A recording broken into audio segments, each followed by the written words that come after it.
Hi there, I'm Tracy Smith, and this is Here Comes the Sun, a closer look at some of the people, places, and things we bring you every weekend on Sunday morning. It seems like Sandra Bullock sped into our lives years ago and has been there ever since. I met up with her at the popular Austin eatery she owns to talk about fame, food, and the role she cherishes above all else. You know, my children are black. I have a level of defense that millions of mothers have that aren't white. You know, I have an understanding of how scary it is, and I just get really emotional because I think of hundreds of years of women who've never been able to relax into motherhood. They've never been able to relax. Worried about their kids. Yes, in a way that we as white women have not had to worry. You worry about other things, but if you really, really, really take a minute and think about hundreds of years of mothers not being able to enjoy freely the birth of a child, their son becoming a young man, all of those things represent fear and loss from the day that they're born. We talked about much more, including a very important job she had before gracing the silver screen. That's coming up later in the show. So you eventually went to school for acting. You end up in New York in a restaurant. You become a waitress.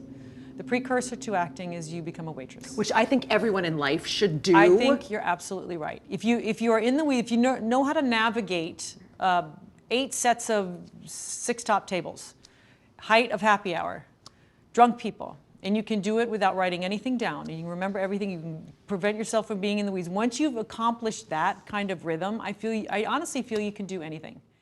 Then John Dickerson sits down for a performance and a nostalgic look back with award-winning pianist Jeremy Denk.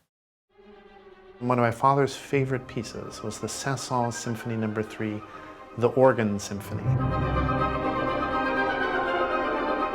About 3/4 of the way through the piece, where the orchestra is diminuendoing, my dad called me up to the couch. He was like, listen, we're listening, you know?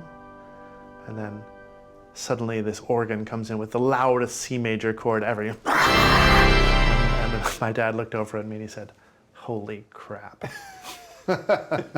So you say it's your first musical lesson. What did you learn?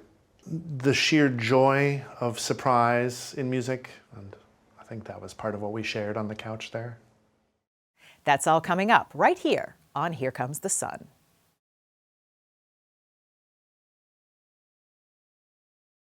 She's an A-list star, an Oscar winner with more than her share of drama on and off screen.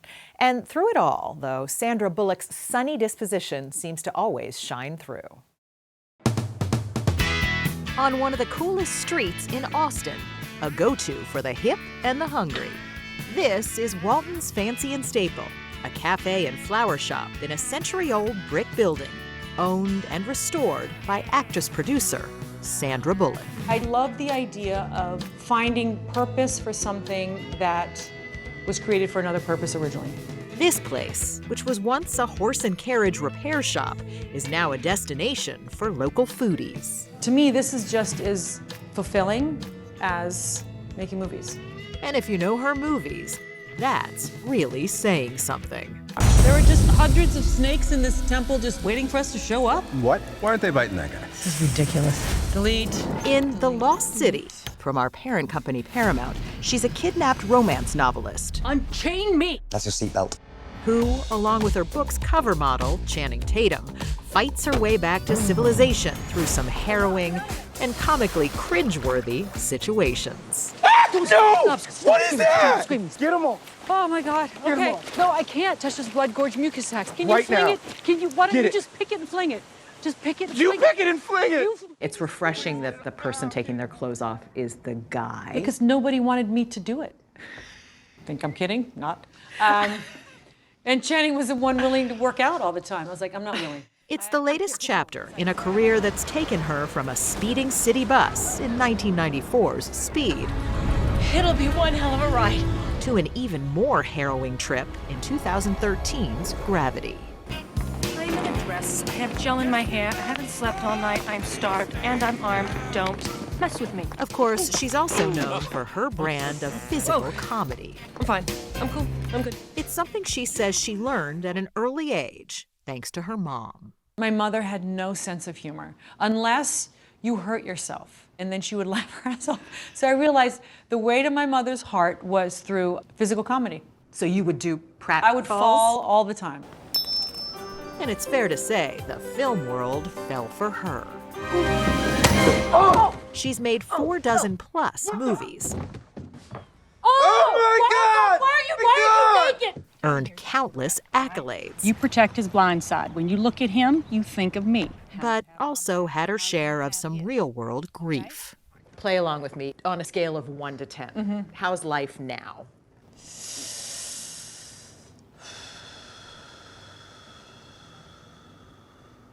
I'd say it's, you know, it's my life, so it's about a 9.2. That's very specific. Why 9.2? Because the other shoe will drop. It will. The other shoe seemed to drop hardest in 2010. It started happily enough with the surprise adoption of her first child. He was unexpected. He was not planned. I got a call one day, and your placement is here. And that's after years after having filed. Years. Oh my gosh, then just out of the blue, boom. It literally was out of the blue. And so I was handed a plastic bag and a child. And the winner is Sandra Bullock. And a few weeks later, with the adoption still a secret, she was handed an Oscar for The Blind Side. Did I really earn this, or did I just wear you all down? But even during her acceptance speech, she says her mind was on her baby. All I kept thinking about was he's at home. Like, I didn't care. I didn't care that I was there. I just wanted to go home. And then I was sewn in the dress. I was sewn in the dress, and I had to get myself out of the dress. But all I wanted to do was just go home and feed Luke. How do you get yourself out of a dress when you're sewn in? You just rip it. You just rip it. I ripped it. And then I asked him to fix it. I go, I don't know what happened. Like, all the beads came off. And days later, the wheels came off her marriage to reality star Jesse James, leaving her to raise her infant son alone and shut out the rest of the world as best she could. I mean, so much had happened. How do you process grief and not hurt your child in the process? It's a newborn. They take on everything that you're feeling. So my obligation was to him and not tainting the first year of his life with my grief. Bullock has since adopted a little girl as well. She's asked us not to use photos of her kids. She says that even in her privileged world, she's had a real taste of the battles other mothers fight every day. You know, my children are black. I have a level of defense that millions of mothers have that aren't white. You know, I have an understanding of how scary it is, and I just get really emotional because I think of hundreds of years of women who've never been able to relax into motherhood. They've never been able to relax. Worried about their kids. Yes, in a way that we as white women have not had to worry. You worry about other things, but if you really, really, really take a minute and think about hundreds of years of mothers not being able to enjoy freely the birth of a child, their son becoming a young man, all of those things represent fear and loss. Career-wise, Bullock wanted to give the audience something to smile about. Why are you so handsome? My dad was a weatherman. But she says that The Lost City will be her last film, at least for now. Don't want to manscape you. I didn't bring my clippers. I can be creative, I can be part of a community, but right now, work in front of the camera needs to take a pause. For how long? I don't know. I don't know, until I don't feel like I feel now when I'm in front of a camera. Which is? I want to be at home. I'm not doing anyone any favors who's investing in a project if I'm saying I just want to be at home. Because I was always running. I was always running to the next thing. I just want to be present and responsible for one thing. So you knew shooting this movie, Yeah. this is going to be the last one for a while. Yeah, and I don't know what a while is. I don't know what that is. I would just love to clean out the basement. You're being literal. I'm literal. I have a room where all my goes for all the years. I want to go through it, and I want to see if I remember any of it. are the golden eggs right there. I mean, they're unassuming, but they're my sister's Golden recipe. eggs. Combination of a churro, a donut, and a snickerdoodle. Her family comes first, at home and here, where her sister Gigi designed some of the pastries. Are you a sweets person? Do you like Big sweets? time. I have a problem, Yeah. obviously. Or just maybe Sandra Bullock knows when something is sweet and has learned to cherish it. What do you see out in front of you now? She's like, I see a crystal ball. I don't know. That's what's a little scary about it. I don't know. Watch, 6 months from now, I can't handle this anymore. I need to go back to work. But I don't want to do that. If that feeling comes, I don't want to do that. I don't want to rely on work to fill me. But I just don't see a lot other than everyone under my roof. That's it. It was not very sexy, but you know, it's mine.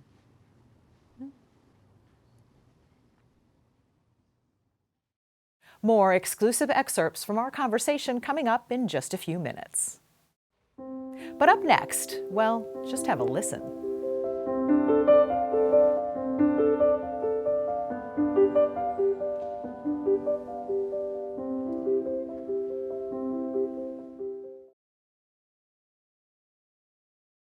Maybe you learned the acronym for the treble clef in grammar school music class. Every good boy does fine. That's the name of concert pianist Jeremy Denk's new book. But he's done much, much better than just fine in his renowned career. Here's John Dickerson. That's a very good cheese, you know. You could have a more French cheese, you know. But then, you know, sometimes you want a good old German cheese.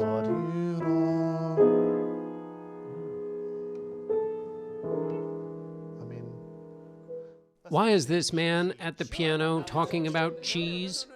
Because classical pianist Jeremy Denk is trying to put his finger on classical music. And he knows that means more than putting his fingers on the keys.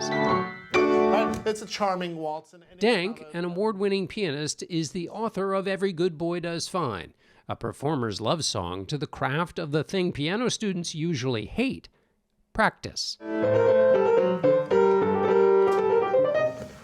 Ooh, I have to play that next week.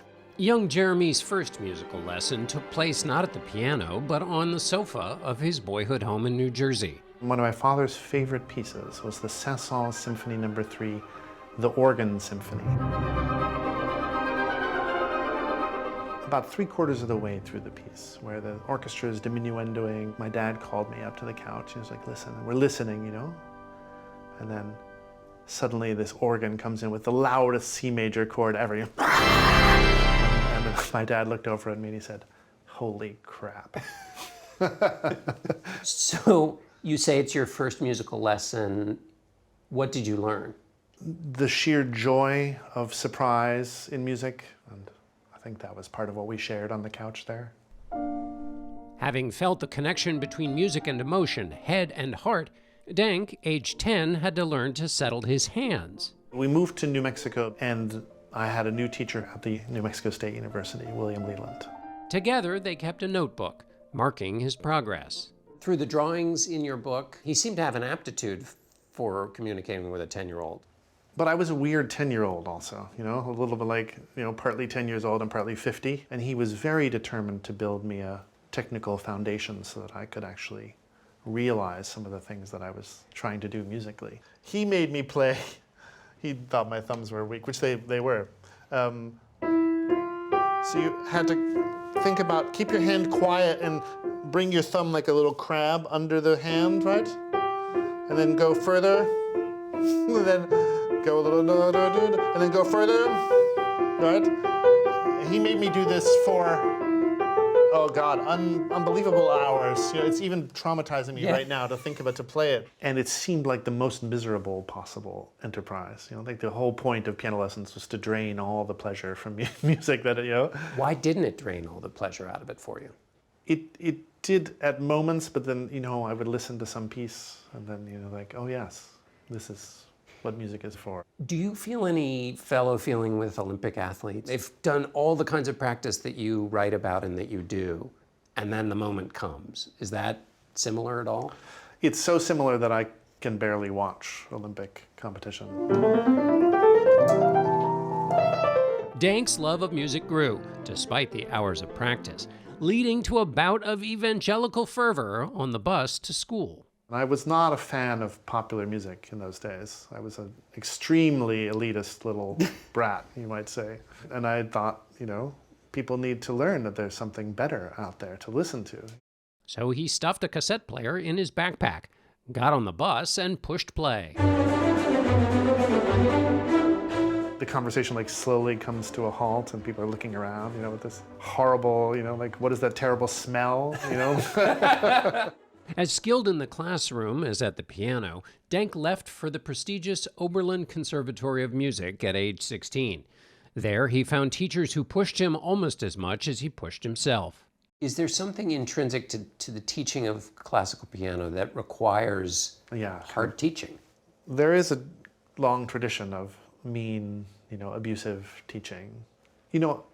Even the teachers that were meanest to me, I'm still assuming they did it, because I needed it, in a way. But sometimes they didn't realize what a sea of anxiety and insecurity I was, underneath. Denk won the highly competitive senior concerto competition at Oberlin and was set to move to his next teacher in California. But after hearing George Shebuck, he moved to Indiana instead to study under him. I never really loved Bach until that moment. The way he played that, moving his hands so smoothly and beautiful, but also with this little smile, and you felt that his smile, physical smile, was also present in the notes too, that the music had this beatific quality, but also this sense of play. And I don't think many of my teachers had told me to play with play yet. I think I so desperately needed what Shebuck was offering at that moment, that I needed a sense of the wider purpose of piano playing and some sort of also this European perspective. What is the emotional meaning? Like the musical score is like a treasure map, telling you, here's how you create this piece, here's how you bring it alive, here's how you do it. And it's not a misery, but it's a beautiful guide.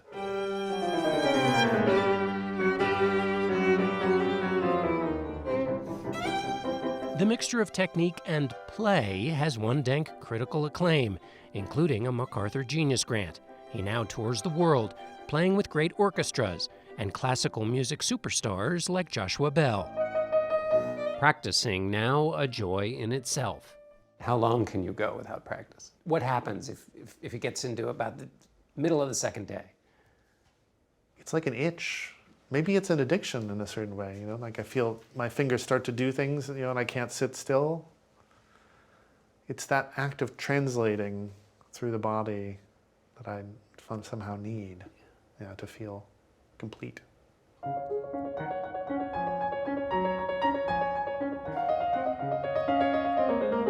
I'm happy to play excellently. I'm very, soothed when I feel I've played well as a pianist, but I'm much happier if I feel that something of that quality when I'm practicing gets transferred to everyone in the room. You've given them something. Yes, which is allowing the audience in, but also allowing the music to speak and allowing the time to feel generous.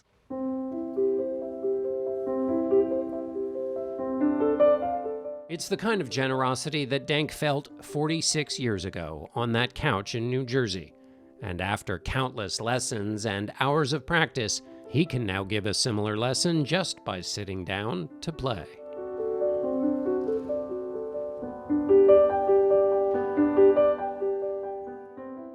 You said your mom was beautiful and she knew it. How did you see yourself? After the break, more from my chat with Sandra Bullock. Stay with us.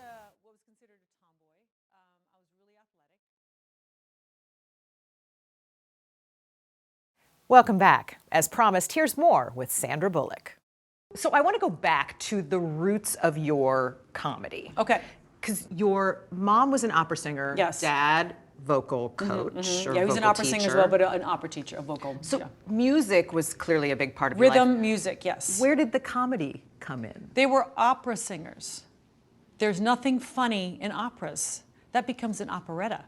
And my mother was German, and I love my German family so much, but my mother had no sense of humor, unless you hurt yourself. My mother was absolutely beautiful. She was one of the most stunning women. She knew it, she worked it.